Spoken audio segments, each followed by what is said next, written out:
자, 오늘은 우리 중간고가 다 범위가 되겠네요. 대단원, 이단원, 물질과 전자기장 소개하고 원자에 대해서 좀 얘기하고 마치도록 하겠습니다. 지난 시간에 평가나 이런 거에 대한 다 얘기했죠. 자, 이 단원은 크게 두 개의 중단원으로 이루어져 있습니다. 물질의 정기적 특성, 물질의 자기적 특성 이렇게 나뉘어지는데 첫 번째 단원은 전기장, 두 번째 단원은 자기장을 다룬다라고 봐도 되겠습니다. 합쳐서 전자기장 이렇게 되는 거예요. 첫 번째 중단원에서 이 원자와 전기력에서는 원자에 대한 얘기가 좀 나오고요. 그 다음에 쿨롱 법칙, 전기력에 대한 얘기가 나오는데 전기력에 대한 식 하나 딱 가르치고요. 문제는 모의고사에서 19번 문제로 나옵니다. 그래서 굉장히 창의적으로 내용은 간단한데 문제는 굉장히 복잡하게 나오는 그런 부분이 되겠습니다. 이 원자에 대한 얘기의 거의 대부분 오늘 할 겁니다. 여기에서 원자의 스펙트럼 해가지고 이거는 수소 원자의 스펙트럼에 대한 얘기가 나오는데 보어의 원자 이론이 적용된 모형이고 불연속 스펙트럼을 설명하는 부분이 되겠습니다. 그 다음에 에너지 T는 고체에 대한 얘기예요. 그래서 이게 완전히 건너뛰어요. 수소 원자만 얘기하다가 갑자기 고체로 넘어갑니다. 그 사이에 나머지 원자나 분자들은 화학에서 다룹니다. 수소 원자만 다루고 그다음 바로 고체를 다루고요. 이 고체 에너지 T 이론으로 고체 에너지 T 이론은 보어의 원자 모형과 유사한 부분이 있거든요. 그게 확장된 거라고 볼 수 있는데 에너지 T 이론으로 고체의 전기 전도성을 설명할 수 있습니다. 그래서 고체의 전기 전도성, 전류가 얼마나 잘 통하느냐에 따라서 도체, 절연체, 반도체 이렇게 나뉘어지거든요. 그 중에서 반도체를 이용해서 소자들을 만들게 되는데 그 중에서 물리학원에서는 다이오드만 다루게 됩니다. 그래서 이 단원에서는 다이오드에 대해서 얘기가 있을 겁니다. 요런 이론 요 부분들은 얘랑 거꾸로예요. 내용은 굉장히 어려운데 문제는 쉽게 나오는 이런 부분이 되겠습니다. 그다음에 물질의 자기적 특성에서는 첫 번째로 전류에 의한 자기작용, 전류주에 자기장이 생기거든요. 그거에 대해서 얘기가 있을 거고요. 그다음에 물질의 자성, 전류주에도 자기장이 생기지만 자석주에도 자기장이 생기죠. 그리고 자석뿐만 아니라 모든 물질은 자석에 반응을 합니다. 그래서 자기적 성질을 띠고 있는데 그거에 대해서 얘기를 할 겁니다. 그리고 마지막으로 전자기유도는 자기장과 전기장 사이 일종의 한 관계라고 볼 수도 있는데 이 자기장이 막 변하면은 주변에 전기장이 만들어져서 전류가 흐를 수 있습니다. 그거에 대한 얘기가 되겠습니다. 그래서 이 단원의 모든 내용은 얘가 주인공이에요. 전하.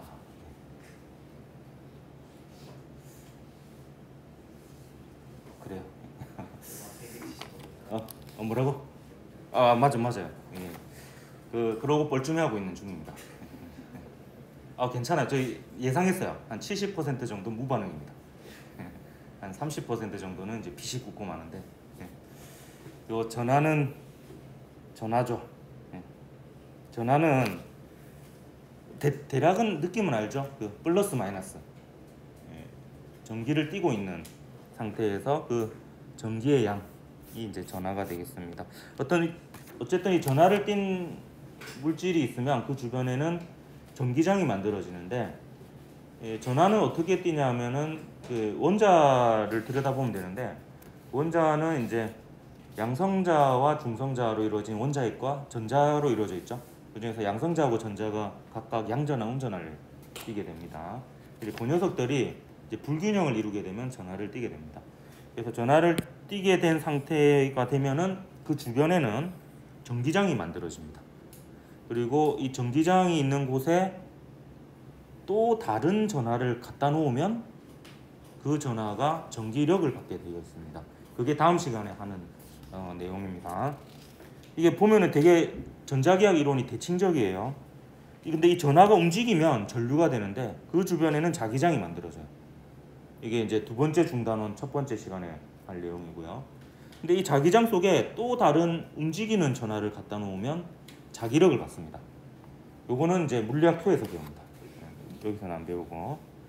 그다음에 이 전하가 그 등속으로 움직이지 않고 속도가 바뀌는 운동을 하면, 가속 운동을 하면 그 주변에는 전기장과 자기장의 진동이 공간을 따라 퍼져나가는 전자기파, 빛이 발생합니다. 요거는 대단원 3단원과 좀 관련이 있는 내용이 되겠습니다. 이게 끝이 아니고요. 우리가 이 단원에서 맨 마지막에 배울 게 패러데이 법칙인데, 이 패러데이 법칙은 자기장의 변화가 전기장을 만들어낸다는 거고요. 그리고 이제 이 전기장의 변화가 자기장을 만들어낸다는 걸 발견한 사람이 있습니다. 그 사람이 바로 이제 맥스웰이라는 사람인데요. 이 패러데이하고 맥스웰은 다 영국 사람입니다. 이 두 사람에 대한 책도 있어요. 그 약간 전기 같은. 두 사람이 보면은 그 물리학적으로도 굉장히 뛰어난 업적을 이루었지만 인간적으로도 굉장히 훌륭했던 위인이라고 할 수 있는 분들인데, 이 중에서 또 맥스웰 같은 경우에는 그 전자기학을 완성했다라고 평가받는 사람이에요. 근데 이 사람이 사실 발견한 거는 이 중에서 요거 하나 발견했거든요. 전기장의 변화가 자기장을 만든다는 거. 근데 이거 하나 발견함으로써 모든 퍼즐 조각이 맞춰져요. 그래서 그 전에 발견했던 식들하고 자기가 발견한 요 항을 합쳐가지고 맥스웰의 방정식 이렇게 이름을 붙입니다. 뭔가 좀 숟가락 없는 것 같지만 제대로 얹은 거예요. 이 사람은 이것 때문에 이제 전자기학이 완성이 된 거거든요. 그래서 이 사람이 이제 그 물리학의 4대 천왕 중에 한 명으로 보통 일컫습니다. 뭐 약간의 의견은 다 다를 수 있지만 그 4대 천왕이라고 하면 보통 어떤 한 분야에 지대한 영향을 미친 사람들이거든요. 1학기 때 여러분이 두 명을 만났어요. 대체로 맞추더라고요. 누굴 것 같아요? 예, 뉴턴 맞습니다. 뉴턴. 아, 뉴턴이 안 했는데 내가 뉴턴이라고 그랬나? 그 상대성 이론도 혼자 거의 다 만들었죠.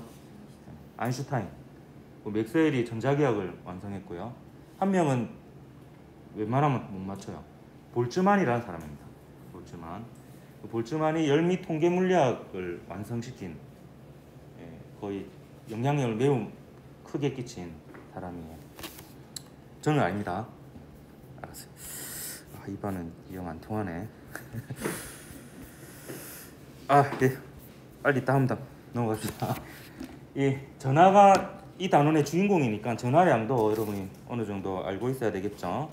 전하량은 말 그대로 전하의 양인데 단위는 보통이 아니고 뭐 다 이렇게 쓰죠. C라고 쓰고 쿨롱이라고 읽습니다. 그 전기력 사이의 관계를 밝힌 쿨롱이라는 과학의 입자의 이름을 따서 쿨롱이라고 이름을 붙였습니다. 기본 단위 중 하나입니다. 킬로그램, 미터, 세컨드 이런 것처럼 기본 단위 중 하나고요. 제가 만약에 전기력을 발견했다면 제 이름을 따서 옥이라고 했겠죠. 단위로. 꿋꿋하게 다 준비된 건 합니다. 자, 기본 전하량. 기본 전하량은 전자 혹은 양성자의 전하량이에요. 이 전자와 양성자가 전하량의 크기가 같습니다. 근데 전자는 마이너스, 양성자는 플러스죠.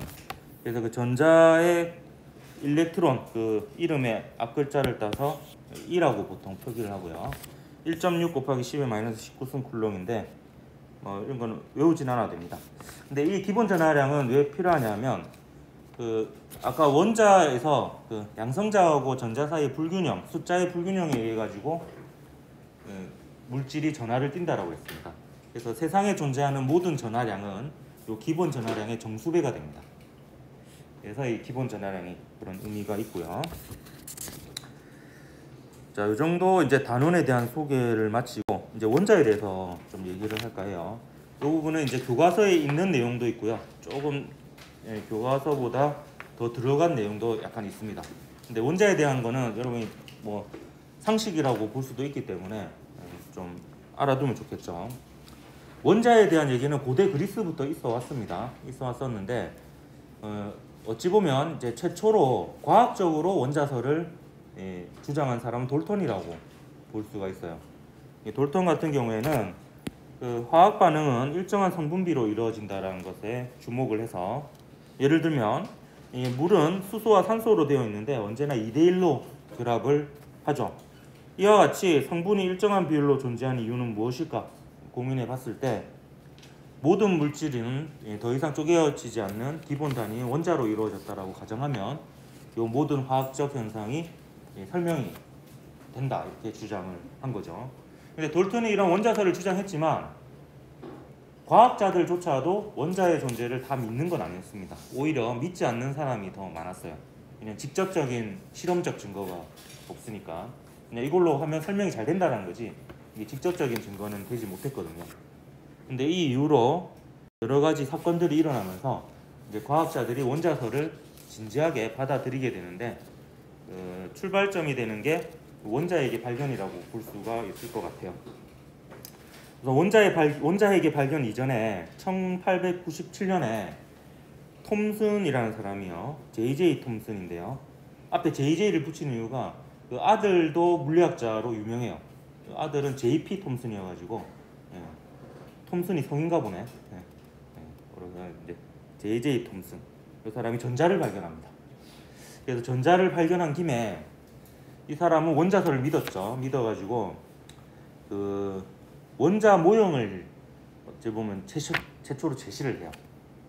원자는 일단 그 전자가 매우 작고 하기 때문에 원자를 이루는 기본적인 입자 중에 하나일 것이다 생각을 하고 원자 모형을 제시합니다. 그래서 원자는 대부분 중성이니까 플러스 전하를 띠는 어떤 덩어리 안에 마이너스 전하를 띠는 전자가 콕콕 박혀 있을 것이다 해가지고 보통 건포도 모형 뭐 이런 식으로 불려지는데 원자 모형을 제시해요. 이때 그 톰슨의 제자인 러더퍼드라는 또 물리학자가 있어요. 뉴질랜드 출신이고요. 이 러더퍼드가 대학원생들을 시켜가지고요, 이 실험을 합니다. 같이 하는 거죠. 지도교수 아래 이제 대학원생들이 지시를 받고 실험을 하고 지도교수가 방향을 제시해주고 이렇게 해가지고 실험을 하는데, 그 스승인 톰슨의 원자 모형을 실험적으로 증명하기 위해서 이제 실험을 고안을 해요. 그래서 그 실험이 이제 이런 식으로 이루어졌습니다. 이것도 이제 교과서에 비슷한 그림이 있는데요. 요 얇은 금속 판에다가 그 알파 입자라는 걸 쏘아요.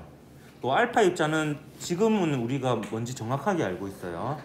알파 입자는 헬륨 원자핵입니다.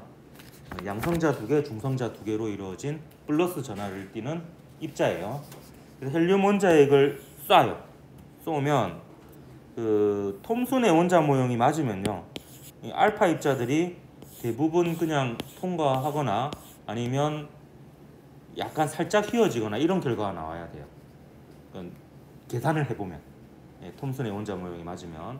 근데 실제로는 실험 결과가 어떻게 나오냐면 대부분은 그냥 통과하는데요, 그 일부가 휘어지는 게 그냥 살짝 휘어지는 게 아니라 엄청나게 완전히 되튕겨 나오는 정도로 이렇게 휘어지게 됩니다. 그래서 러더퍼드가 이 실험 결과를 보고 굉장히 놀라게 됩니다.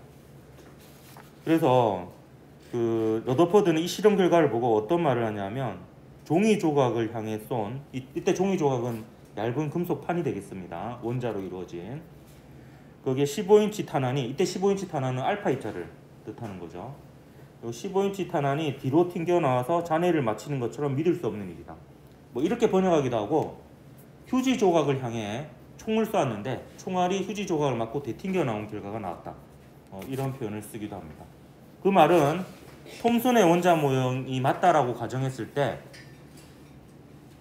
그런 결과가 나왔다라고 하는 거니까 톰슨의 원자 모양이 틀렸다라는 의미가 됩니다. 그래서 이 실험 결과가 나오려면 이제 러더퍼드는 이렇게 얘기를 하는 거죠.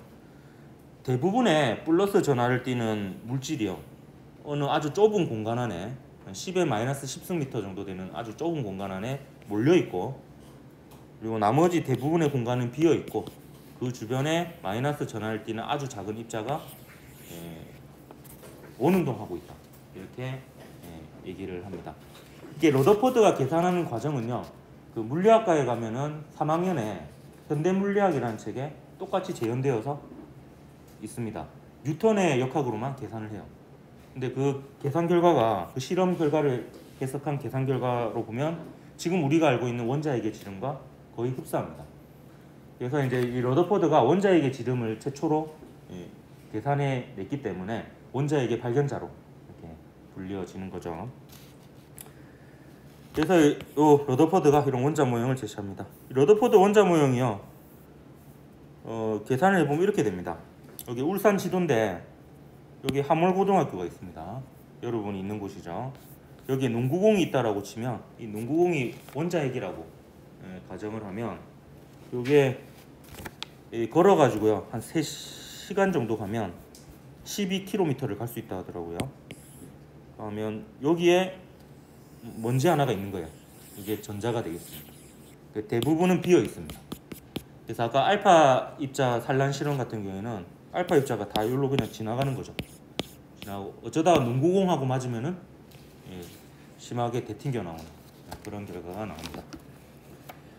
이게 저도 이 사실을 처음 알았을 때 굉장히 놀랐습니다. 결국에 사람이나 귀신이나 다를 게 없구나 생각이 들었거든요. 다 비어 있잖아요. 아무것도 없습니다. 이 책상 같은 경우도 그렇잖아요. 이게 사실 공간적으로 보면 다 비어 있어요. 근데 이게 손이 안 들어가죠. 이게 물건을 잡을 수 있잖아요. 다 비어 있는데 잡을 수 있는 이유는 원자의 맨 바깥쪽은 전자니까 전자하고 전자가 만나는 거죠. 서로 청력이 생겨가지고 못 들어가는 겁니다. 근데 중성리자라는 입자가 있어요. 중성리자 말 그대로 중성입니다. 전하가 없고 아주 미약해요. 질량을 정확하게 알 수 없을 정도로 매우 작습니다. 이 중성리자는 지구를 그냥 관통합니다. 걔 입장에서는 중력 상호작용도 하지 않고 전자기적 상호작용도 하지 않기 때문에 그냥 진짜 공간이 비어 있는 거죠. 그래가지고 여러분 몸도 지금 계속 통과하고 있어요. 중성리자로. 뭐 그런 일이 있습니다. 이런 게 신기하면 과학자를 하는 거죠. 여러분 신기하지 않죠? 보통 초등학교 한 4학년 정도 되면 호기심을 잃어가나? 너희는 언제쯤 호기심을 잃었노? 기억이 안 나나? 오래전. 롱롱 타임 오고. 보통 어린아이들 보면은 특히 완전 갓난쟁이들 보면은 모든 게 호기심이거든요. 참 반짝반짝한 눈빛들이 다 언제 사라지는지. 뭐 그렇습니다. 그리고 이 러더포드가 원자핵을 발견했는데요. 그 외에도 아인슈타인이 브라운 운동이라는 것을 설명하고 원소의 방사성 변환에 대한 여러 가지 연구들 뭐 이런 것들에 의해 가지고 1900년대 초반에 이제 원자의 존재에 대한 것이 과학자들 사이에 사실로서 이렇게 이제 받아들여지게 됩니다. 잠깐 톰슨과 러더포드에 대해서 좀 얘기를 하면 이 스승과 제자 관계예요. J.J. 톰슨, 조지프 존 톰슨이고 러더포드인데 영국 사람이고요. 뉴질랜드 사람입니다. 저 러더포드에 대한 얘기를 좀 할까요? 이 러더포드 같은 경우에는 그 뉴질랜드의 되게 가난한 학생이었어요. 가난한 학생이었는데 얼마나 가난했냐면 이제 대학원 시절에 뉴질랜드에서 대학원까지 나왔거든요.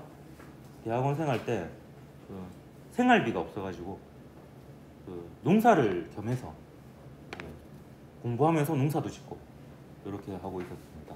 그러다가 자기는 이제 물리학을 계속 공부하고 싶은 거였죠. 공부하고 싶어서 방법을 찾다가 그 영국의 케임브리지 대학의 캐번디시 연구소에서 장학생을 한 명 뽑는 거예요. 전 세계 한 명. 장학생을 뽑는데 거기에 이제 응시를 합니다. 응시를 했는데 2등을 해버립니다. 근데 다행히도 1등은 제임스 맥클롤이라는 어떤 학생이었는데 얘가 거의 어째 보면은 세상을 구했죠. 의대에 진학을 하게 됩니다. 요즘 세상이랑 좀 비슷한 것 같아. 얘가 이제 쉽게 얘기하면 물리학과와 의대에 동시 합격을 했는데 의대를 선택한 거지. 얘가 의대를 선택하는 바람에 이제 러더퍼드가 추가 합격을 해요. 추가 합격. 여러분의 미래입니다. 대부분 추가 합격으로 들어갑니다. 추가 합격을 해가지고 근데 그 소식을 감자를 캐다가 이것도 유명한 일화거든요. 감자를 캐다가 그 소식을 들어가지고 그 캐던 감자를 집어 던져요. 러더퍼드가 집어 던지면서 이 감자가 내 일생에 캐는 마지막 감자다 이러면서 이제 영국으로 갑니다. 영국으로 가서 이제 그 수많은 업적을 남기죠. 근데 이 러더퍼드가 대단한 게요. 그 러더퍼드는 제자를 잘 길러냈대요. 그 캐번디시 연구소가 굉장히 유명한 연구소입니다. 톰슨이 소장으로 있었는데 그 다음 소장으로 러더퍼드가 됩니다. 그러면서 그 밑에 있는 사람들의 연구를 이끌어 가는데요. 그 능력이 굉장히 뛰어나가지고 그 러더퍼드 밑에 있던 제자들 중에 거의 10명 내외 정도가 노벨상을 받습니다. 대단하죠. 자기 제자 중에 한 10여 명이 10명은 안 될 수도 있어요. 여러분이 그 러더퍼드 제자 중에 들어본 사람도 있을 거예요. 모즐리 들어봤습니까? 모즐리가 또 되게 유명해요. 그 주기율표를 완성한 사람이거든요. 실질적으로 지금 현대의 주기율표를 완성한 사람인데 27살에 죽어요. 그 아인슈타인과 비견되는 천재였거든요. 어떤 사람은 아인슈타인보다 더 뛰어나다는 사람도 있었고요. 살아있었다면 과학계에 지대한 영향을 미쳤던 사람인데 왜 죽냐면 그 제1차 세계대전 때 자원에서 입대합니다. 전투병으로 자원에서 입대해서 포탄 맞아서 죽어요. 그래가지고 러더퍼드가 정말 비통해했습니다. 정말 뛰어난 제자가 죽어가지고 비통해가지고 영국 왕실에 건의를 해요. 건의를 해가지고 그 좀 이공계 쪽에 뛰어난 이런 학생들은 군대에 좀 면제를 해달라. 그래가지고 그때 그 이공계 면제가 생긴 거예요. 지금도 있잖아요. 그 박사학위까지 나오고 이러면 대학 군대 안 가잖아. 네. 그때 이제 요 러더퍼드가 그런 제안을 해가지고 받아들여집니다. 그래서 수많은 과학자들을 살려냈죠. 그 외에도 체드윅이라고 중성자를 발견한 사람이 있어요. 러더퍼드의 제자입니다. 러더퍼드가 양성자 발견했고 체드윅이 이제 중성자를 발견했다라고 보면 됩니다. 그 다음에 진짜 유명한 사람이 있어요. 보어도 이제 러더퍼드의 제자라고 볼 수 있고요. 그 다음에 톰슨의 아들도 얘의 제자예요. 얘가 얘의 제자, 얘의 아들이 얘의 제자. 이렇게 되고요. 뭐 그 다음에는 말해도 모를 사람들이겠네요. 하여튼 여러 명이 있습니다. 이 러더퍼드가 굉장히 그 훌륭한 인물이어서 어느 정도 예우를 받았냐면 죽어가지고 그 영국의 웨스턴민스터 사원에 뭉쳐요. 심지어 뉴턴 옆에. 근데 웨스턴민스터 사원이 어떤 곳이냐면 영국의 왕들이 묻히는 곳이에요. 영국의 왕들이랑 진짜 훌륭한 위인들 거기에 묻힌 사람이 뉴턴이 있고요. 그 다음에 찰스 다인이 있고 켈빈 그 절대온도 만든 사람 있죠? 그 사람이 있는데 이 사람이 딱 뉴턴 옆에 묻히게 됩니다. 나중에 국적이 영국으로 바뀐 거 보니까 국적을 바꿨나 봐. 네, 그렇습니다. 근데 제자들 중에 물리학상 많이 받았잖아요. 근데 이 사람이 승리자인 것 같아요. 이 사람은 아들이 물리학상을 받습니다. 노벨 물리학상. 네. 신기한 게 얘는 전자를 발견했잖아요. 입자로서의 전자를 발견했는데 아들은 그 전자가 파동일 수도 있다라는 것을 밝혀내가지고 받아내요. 그러니까 아버지와 아들이 되게 인연이 깊죠. 아버지는 입자로서의 전자를 발견했고 아들은 그 전자가 파동일 수도 있다라고 주장해가지고 부자 간에 노벨 물리학상을 받게 됩니다. 근데 러더퍼드는 원자핵의 발견으로 노벨상을 받지는 않았고요. 그 전에 방사성 원소들에 대한 연구들을 통해 가지고 신기하게도 노벨 화학상을 받습니다. 이 사람도. 되게 본인은 불만을 많이 가졌대요. 왜 물리학상이 아니고 화학상이냐고. 약간 물리학에 대한 부심이 있어가지고 그랬던 인물입니다. 근데 이 러더퍼드 원자 모형은 문제점이 있었어요. 문제점이 뭐냐면 여러분이 이 말이 기억이 나면 집중이 굉장히 뛰어난 학생인데 맥스웰의 전자기하에 따르면 가속 운동하는 전자는 전자기파를 방출해요. 아까 맨 첫 페이지에서 잠깐 언급했었는데, 근데 원운동이 가속운동이거든요. 속도의 방향이 바뀌잖아요. 가속운동이어서 만약에 원운동을 하면 전자기파를 방출해야 돼서 에너지를 점점 잃고 느려져서 원자핵 속으로 빨려 들어가야 됩니다. 1초도 안 걸려요. 10의 마이너스 수십 승초 만에 빨려 들어가야 됩니다. 근데 대부분의 세상에 존재하는 원자는 안정적이죠. 그래서 그게 말이 안 되는 거고요. 그 다음에 이렇게 빨려 들어가면서 전자기파를 내놓을 때 다양한 에너지의 전자기파를 다 내놓을 수가 있습니다. 그 말은 다양한 색깔의 전자기파가 나올 수가 있어요. 근데 원자들을 관찰해 보면 저는 불꽃 반응 이런 것도 봤을 거고, 아마 그 스펙트럼 관찰 이런 것도 봤는지 모르겠는데, 어떤 원자를 특정 원자를 관찰해 보면은 그 원자에는 특정 색깔의 빛만 나와요. 그러니까 모든 에너지의 빛이 나오는 게 아니고 특정 에너지의 빛만 나오는데, 그게 러더포드 원자 모형으로 설명이 안 됩니다. 그걸 이제 설명한 사람이 보어예요. 덴마크의 매우 유명한 물리학자입니다. 이 사람이 이제 양자역학이라는 것을 거의 이끌어가다시피 한 수장이라고 볼 수 있는 매우 뛰어난 그 인물이었는데, 좀 특징은 머리가 좀 컸습니다. 머리가 좀 커 보이죠? 그리고 운동도 잘했다 해요. 축구를 되게 잘해가지고 거의 뭐 국가대표급이었다 그러고요. 강의는 좀 너무 어려워가지고 잘 못했다고 합니다. 학생들이 이해를 잘 못했다고 하는데, 하여튼 이 사람이 되게 뛰어난 업적을 남겼는데, 그 중에 하나가 수소 원자 모형을 제시를 합니다. 이걸로 이제 스펙트럼 문제가 완전히 해결돼요. 근데 이 이론을 보면 굉장히 억지스럽습니다. 나중에 배우는 내용인데요. 그 양자 조건과 진동수 조건이라는 게 있는데, 일단 양자 조건은 이거예요. 전자는 원자핵 주위에 특정한 궤도에서 원운동을 하고요. 특정한 궤도가 들어갑니다. 이 궤도에서는 맥스웰의 전자기학 이론 모르겠고 그냥 무시하고, 이 궤도에서는 안정적이다. 억지스럽죠. 맥스웰의 전자기학 무시하고 일단 이 궤도에 있기만 하면 안정적이다. 이렇게 얘기를 합니다. 그리고 이 전자는 이 전자가 있을 수 있는 특정한 궤도들 사이에 전이를 하면서 이동을 하면서 에너지를 흡수하거나 방출한다고 하는데, 이동도 이게 웃겨요. 그러니까 여기랑 여기가 전자가 있을 수 있는 궤도거든요. 궤도인데 이동할 때 요렇게 이동하는 게 아닙니다. 요렇게 이동하는 게 아니고 요렇게 이동해요. 순간이동이죠. 순간이동. 요걸 이제 양자도약 전이라고 합니다. 왜냐하면 여기는 있을 수가 없잖아요. 있을 수 없으니까 요렇게 갈 수가 없어요. 여기는 있을 수 없는 곳이니까. 그래서 있을 수 있는 곳 사이에서만 이런 식으로 순간이동을 한다. 이렇게 얘기를 합니다. 이게 전부 다 얼토당토 안 되는 막 공상과학 얘기 같지만 이 주장이 쉽게 받아들여져요. 왜냐하면 이걸 가정하고 수소 원자의 스펙트럼을 계산해 보면 실험 결과와 이론이 너무나도 정확하게 일치를 하게 됩니다. 요거는 이제 나중에 정확하게 다시 똑같은 내용을 배우게 됩니다. 근데 이 보어가 억지스럽게 얘기했지만 나중에 드브로이라는 물리학자가 이거에 의미를 부여를 해요. 이 드브로이는 제가 모든 사람을 통틀어서 가장 부러워했던 삶을 살았던 인물이에요. 일단 이 사람의 신분이 백작이에요. 백작이 뭐냐면 중국으로 치면 황제가 있고 왕이 있잖아요. 왕에 해당이 됩니다.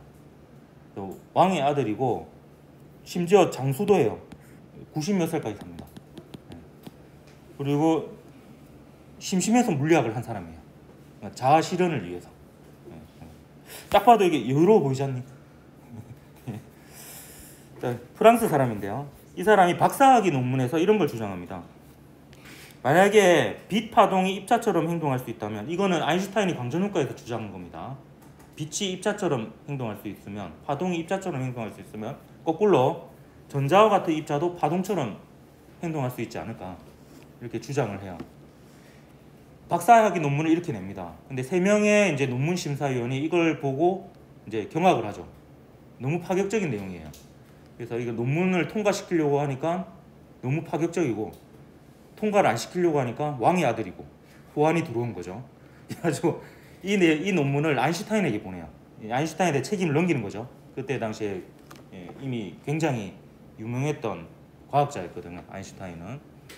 근데 이게 그냥 보낸 건 아니고 그 심사위원 중에서 논문 심사위원 중에서 랑주뱅이라는 물리학자가 있었는데 그 사람이 그로부터 몇 년 전에 아인슈타인의 공개 강연을 듣게 됩니다. 근데 그때 아인슈타인이 대가들은 뭔가 특별한 촉이 있는가 봐요. 감이. 그때 아인슈타인이 근거는 얘기하지 않고요. 그냥 앞으로 그 입자와 파동의 대통합이 있을 수 있을 것이다. 이렇게 예언을 합니다. 그러니까 약간 좀 뛰어난 과학자들은 뭔가 이렇게 감이 있나 봐요. 이렇게 진리에 대한 약간 감이 있나 봐요. 그래서 랑주뱅이 그걸 들었던 걸 기억을 해낸 거예요. 그래서 아인슈타인 하면은 이게 맞는지 안 맞는지 판별할 수 있을 것이다 라고 생각을 해가지고 편지를 보냅니다. 논문과 함께. 그랬더니 아인슈타인이 이제 박수를 치면서 이거는 엄청난 발견이다 이러면서 이제 엄청난 찬사와 함께 논문은 이제 당연히 통과되게 되는 거죠. 보어도 이 드브로이를 굉장히 좋아했어요.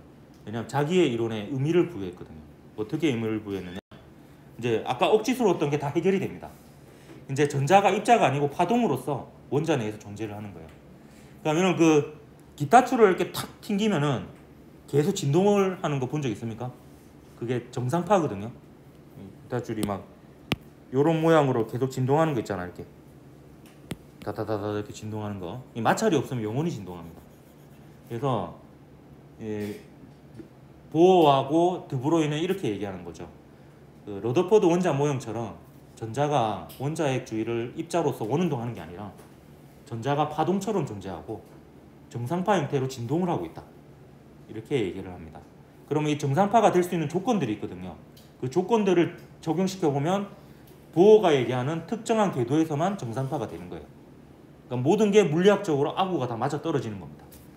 그래서 이제 보어의 이론에 더 힘이 실리는 이런 결과가 나오는 거죠. 요거는 물리학 2에서 잠깐 조금 배워요. 근데 이제 2는 인연이 없을 가능성이 높겠죠. 요거는 이제 그냥 여담으로 얘기하는 겁니다. 이제 그 원자 모형은 여기까지 왔어요. 사실 아까 그 보어의 이론이 끝은 아니고요. 여러분은 보어의 이론까지 배웁니다. 보어의 이론에서 그냥 약간 맛배기만 보는 거죠. 최종적으로는 이제 전자가 파동도 아니고 그 확률적으로 존재한다라고 이제 배우죠. 과학 시간에 오비탈 이런 거 배웁니까? 네. 그래서 오비탈이 결국에 전자가 존재할 확률적 구름이라고 이렇게 볼 수 있어요. 수학적으로 표현한 것을 이제 그림처럼 형성화시킨 거다 이렇게 볼 수가 있죠. 이렇게 이제 현대적 원자 모형은 정립이 되는데 현대적 원자 모형이 정립되는 과정에서 큰 역할을 했던 게 그 솔베이 회의라고 하는 겁니다. 이 솔베이 회의는 화학 회사의 이름입니다. 울산에도 있어요. 울주군에 솔베이 코리아라고 해가지고 공장이 있는 걸로 알고 있어요. 굉장히 유명한 기업입니다. 이게 이 회의를 주관했던 주관한 게 아니고 돈을 대줬던 보어가 이 솔베이 회장이랑 친했대요. 그래서 이제 솔베이 회장을 이제 옆구리를 쑤셔가지고 돈 좀 내놔라고 이렇게 꼬셔가지고. 근데 솔베이 입장에서는 남는 장사죠. 역사적으로 길이 이름을 남겼잖아요. 이거를 후원함으로 해가지고. 그래가지고 이제 그 각종 그 기차표 뭐 이런 거 있잖아요. 이런 것들을 돈이 필요할 거 아니야. 다 뭐 불러 모으려면 숙식과 교통비를 다 이제 제공하고 당대 유명한 물리학자들 다 모아가지고 이게 열띤 회의를 거쳐서 이제 양자역학 원자 이론들이 이렇게 정립되어 갑니다. 여기 보면 그 수장이라고 볼 수 있는 보어가 여기 있네요. 머리 크죠? 뭐 뒤에 있는데 더 크잖아요. 근데 여기 유명한 사람 보이면 누굽니까? 아인슈타인 보이죠? 아인슈타인하고 보어가 정말 논쟁을 그때 많이 벌렸어요.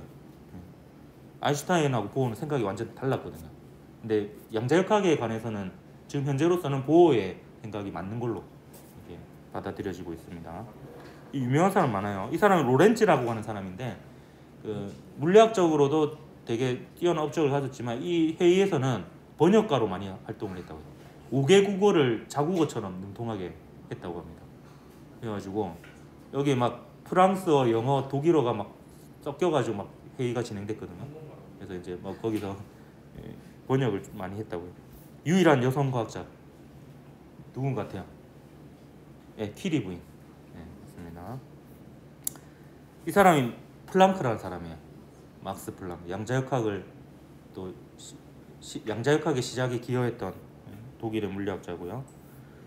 여기 거의 대부분이 노벨 물리학상 받은 사람들이에요.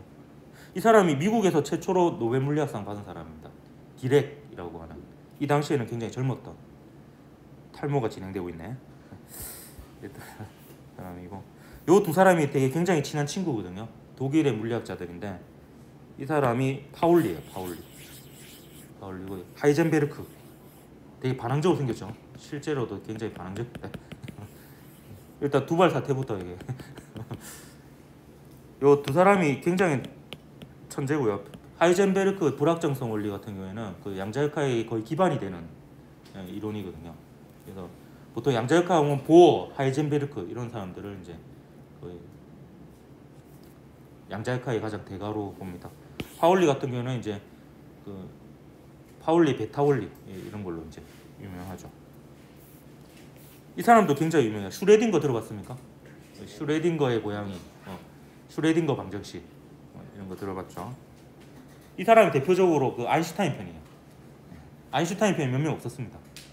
거의 대부분이 보호 편이고 이 사람이 아인슈타인 편이었는데 이 사람은 그 바람둥이로 굉장히 유명합니다. 바람둥이. 굉장히 바람을 많이 피웠다고 그래요. 그리고 그 슈레딩거 방정식조차도 그 내연녀와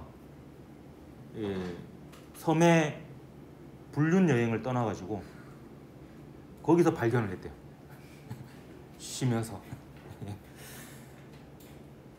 근데 참 저도 이해가 안 되는 게 이 슈레딩거의 아내는 그 수많은 바람을 다 목격하고도 끝까지 이혼을 안 했대요.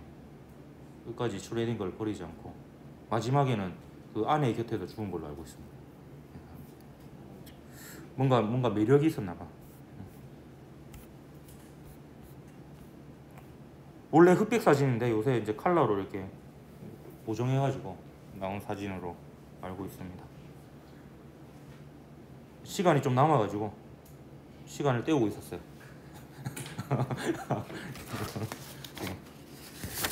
하고 자, 다음 시간에 좀 걱정이 되는데요. 문제가 어려워가지고 원자와 전기력에 대해서 본격적으로 들어가도록 하겠습니다. 다음 시간 할 때 원자에 대한 얘기는 오늘 다 얘기했기 때문에 간단하게 하고 넘어가고 전기력에 대한 얘기하고 문제풀이하고 그렇게 하도록 하겠습니다. 수고했습니다.